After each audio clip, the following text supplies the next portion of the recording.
이번 순서는 경제 아는 만큼 보인다 순서입니다. 네, 오늘은 또 어떤 내용이 준비되어 있는지 궁금한데요. 화면으로 함께 만나보겠습니다.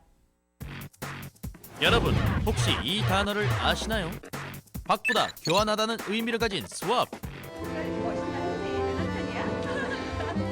땡!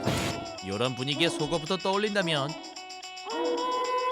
당신은 불순한 늑대. 경제에서 쓰이는 스와프란 일정한 금융 자산이나 부채를 서로 교환하는 것을 의미하는데요. 자, 그럼 보다 자세한 내용을 알아보기 위해 저와 함께 출발하시죠. 흔히 경제 용어로 쓰이는 스와프는 특정 일 또는 특정 기간 동안 일정한 금융 자산이나 부채를 상대방의 금융 자산이나 부채와 교환하는 계약을 뜻합니다. 그렇다면 여기서 문제! 스와프 앞에 통화가 붙으면 어떻게 될까요? 일단 스와프는 교환이란 뜻을 갖고 있기 때문에 여기에 돈을 의미하는 통화가 붙기 때문에 통화 스와프는 돈을 교환한다는 것을 말한다고 생각합니다. 예, 통화 스와프란 거래 당사자들이 필요한 경우에 자국의 화폐를 서로 교환하기로 맺은 약속을 의미합니다. 그런데 이때 가격은 그 당시 가격이 아니라 미리 정해진 가격에 의해서 교환하게 됩니다. 예를 들면은 한국과 미국이 통화 스와프를 맺었는데 한국이 원화가 가치가 하락해서 1달러가 만약에 2,000원이 됐다. 그래서 달러가 급히 필요하다고 하면 미국은 한국에 원래 맺은 가격 약속이 1,000원이면 1,000원의 달러를 빌려주도록 약속을 해놓은 것을 통화 스와프라고 보시면 되겠습니다. 대충은 알아듣겠는데 말이죠. 자세한 거는 전혀 모르겠어요. 얘라도 좀 들어줘야지 내가 이해가 가겠는데. 그러지요, 유해진 씨. 자, A기업과 B기업이 있습니다. A기업은 엔화를 유리한 조건으로 차입할 수 있지만 달러를 필요로 하고 반대로 B기업은 달러를 유리한 조건으로 차입할 수 있다고 칩시다. 이럴 경우 A기업은 엔화를 차입하고 B기업은 달러를 차입해 서로 교환하면 이익이 되겠죠. 이런 교환을 바로 통화 스와프라고 합니다. 이 내용이 이해되셨다면 국가 간의 통화 스와프도 쉽게 할 수 있을 겁니다. 자국 통화를 외국 통화와 교환하는 계약을 말하는 거거든요. 그럼 여기서 질문이 있어요. 나라끼리 통화 스와프를 체결하면 어떤 장점이 있을까요? 말 좀 해봐요. 네네.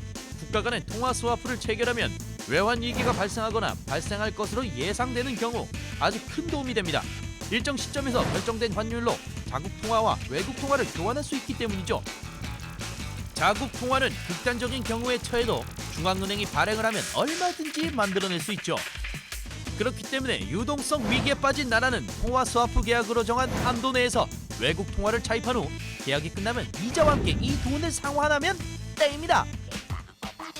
그러니까 통화 스와프는 긍정적인 해결책은 안 되더라도 임시 불편, 궁여지책 이쯤은 된다 그 말이죠. 그럼 이를 바탕으로 지난 10월 19일 우리가 일본과 맺은 한일 통화 스와프를 좀 짚어볼까요? 당시 한국과 일본의 통화 스와프는 기존 130억 달러에서 훨씬 늘어난 총 700억 달러 규모.